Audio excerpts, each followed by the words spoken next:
au temps du prophète Élie de Tishbite, alors que Israël s'est livré dans le péché. Permettez-moi d'expliquer une chose. Je voudrais ici que nous nous comprenions très bien. Vous avez écouté beaucoup de prédications sur ces chapitres, sur ce qui s'est passé au Mont Carmel. Mais ce matin, peut-être que vous n'allez pas comprendre réellement qu'est-ce que je voudrais dire. Mais je voudrais dire à quelqu'un ce matin. Paul dit dans les livres des Thessaloniciens, je n'ai pas la référence précise, il dit ceci: garde ton corps, ton âme et ton esprit irréprochables pour les jours de la rédemption. Alléluia. Amen. Paul il cite trois entités. Il cite le corps, l'âme et l'esprit. Lorsque nous sommes dans l'Ancien Testament, très souvent, comme dans l'Ancien Testament, le Saint-Esprit n'était pas encore donné comme aujourd'hui. Le Saint-Esprit venait habiter, venait visiter de temps en temps la personne choisie pour pouvoir communiquer la pensée du Seigneur. Vous êtes d'accord avec moi? Et là, nous avançons. Et lorsque Christ il vient, il fait comme intermédiaire entre l'Ancien et le Nouveau Testament. Alléluia. Amen. Christ il vient, la première fois qu'il rentre dans le temple où il prend les Écritures, la Bible dit, il ouvre les livres d'Ésaïe, il lit ce qui est écrit, l'Esprit du Seigneur est sur moi car il m'a oint. Et il dit, cette parole s'est accomplie aujourd'hui. Alléluia. Amen. Donc, nous divisons la parole de Dieu en trois parties. Il y a la partie prophétique, il y a la partie ecclésiastique et la partie théologique. Est-ce que quelqu'un m'a compris? Il y a la partie théologique, la partie prophétique et la partie ecclésiastique. Voilà pourquoi vous allez voir dans les Écritures, lorsqu'on parle des évangiles, on ne parle que de la vie de Jésus. Les évangiles, c'est la vie de Jésus. Et lorsque nous allons dans les épîtres, ça c'est la vie de l'église. Chaque chose a sa place. Lorsque Élie est en train de confronter les prophètes de Baal au Mont Carmel, il n'y avait pas ces écritures. Il n'y avait pas la Bible. Alléluia. L'Éternel Dieu dit à Élie, va. Et la Bible dit, Élie alla. Et lorsque Élie a fini de préparer l'autel, il dit, je fais ces choses selon ta parole.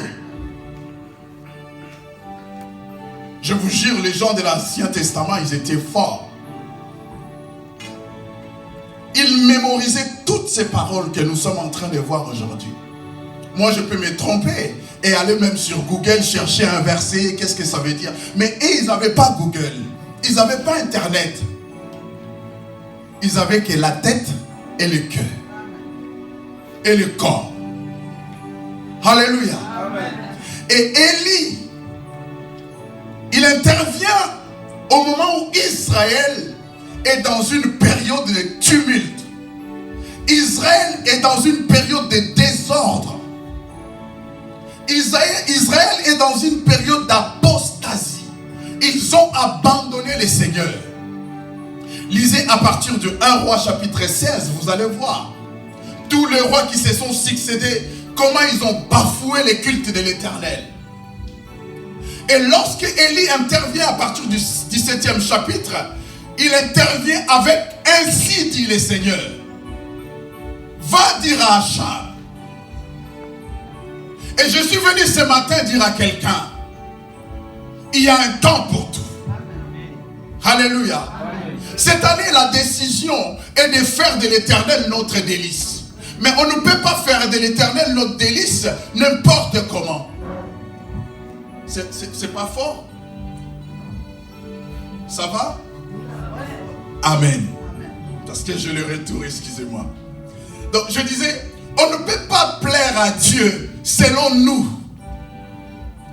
Et c'est ce qui est d'habitude à l'église de Christ. Nous essayons de plaire à Dieu selon nous. Nous efforçons, nous faisons des efforts. Alléluia. Amen. Comme Élie en ces temps, l'église d'aujourd'hui est dans une phase de désordre. L'église d'aujourd'hui est en train de souffrir et les désordres intérieurs et les désordres extérieurs. Aujourd'hui, nous voyons les enfants de Dieu quitter l'église pour rien, pour retourner au monde.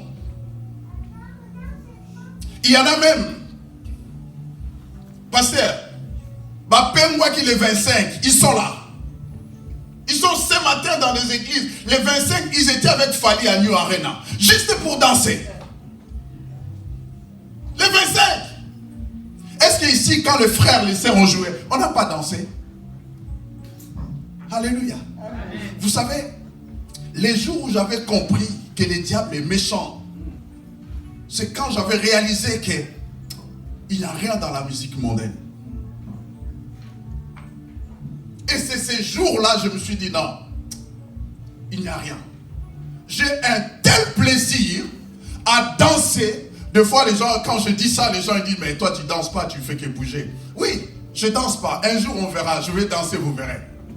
Je danse. Et quand je bouge, c'est ma danse. Et c'est comme ça que je loue le Seigneur. Je disais, l'église est dans une période d'apostasie. Alléluia. Amen. Les gens retournent dans le monde pour rien. Les gens abandonnent l'église pour rien. Et Élie intervient à ce moment-là.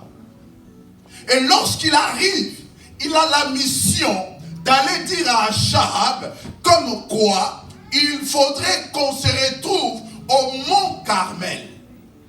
Avant cela, ça ce n'est pas Dieu qui a dit à Élie, mais Élie étant que prophète, homme de Dieu, lorsqu'il vient, il dit, allez dire à Akab, sur mes paroles, il n'y aura pas de pluie dans ce pays pendant 3 ans.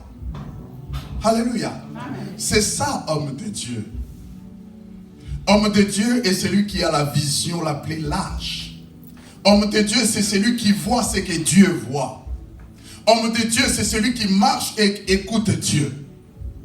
Si vous lisez dans ces histoires, vous ne verrez nulle part où Dieu a dit à Élie, va dire à Akab, il n'y aura pas de pluie. Mais Élie l'a dit, pour que la parole de Dieu s'affirme, il faudrait que nous nous trouvions quelque part. Et pour cela, je vais restreindre le peuple. Je vais soumettre le peuple dans une carence. Alléluia. Bien-aimés dans le Seigneur, aujourd'hui, lorsque je regarde l'image de l'église, j'ai dit l'église est en carence. L'église est en crise. L'église souffre. Nous avons amené au monde des enfants nouveau-nés et nous les avons tués à l'église. Il y a les enfants qui sont nés à l'église et ils sont morts à l'église. Alléluia. L'église est dans une crise, bien-aimée. Il suffit d'avoir les yeux du Seigneur pour aller sur Internet, aller regarder les messages. Il y a des messages qui ne construisent que la chair. Je dis que l'homme a la chair, a le corps, l'âme et l'esprit. Et l'église est appelée à amener ce qu'Élie dit ici à la fin. C'est toi qui amènes les cœurs. C'est toi qui ramènes leur cœur. C'est ça la mission de l'église. Alléluia. Amen. Je vais avancer, excusez-moi, j'étais en train d'introduire mon message, mais je vais entrer dans le vif maintenant pour aller un peu vite. Nous sommes dans le verset 30, à partir du verset 26. Ils prirent les taureaux. C'était ça le problème. Le problème c'était Mont Carmel. Le problème ce n'était même pas qu'Élie se retrouve devant Achab. Le problème c'était au Mont Carmel. Mais pour arriver au Mont Carmel, il y avait un processus. Il y avait une procédure à suivre. On devrait commencer par la sécheresse, par la famine. La Bible dit au premier verset que nous avons lu, la famine était intense. Alléluia. Bien-aimés dans le Seigneur, comme je l'ai dit, si vous ne